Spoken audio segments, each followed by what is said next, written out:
Hello viewers, welcome to Home Cooking with me Hema Subramanian. Today's recipe is chicken liver fry.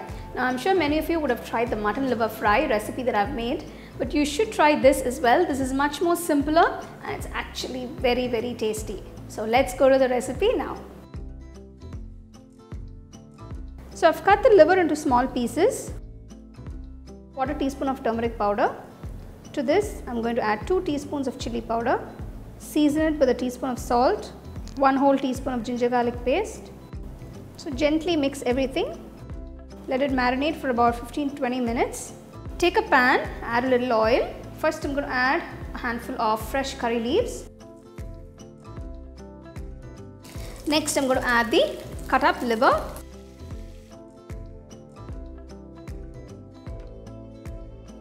So I've cooked the chicken liver for about 10 minutes on medium flame, and you can see once it's cooked you get this lovely dark brown color.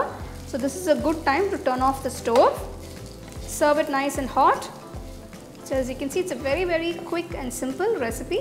So here is this delicious yet simple chicken liver fry. So next time you want to try something new, do try this recipe. It's actually very easy and it's very tasty and it's very good for your health as well. You can get a copy of our first edition of the Home Cooking book on Amazon and 21 Frames.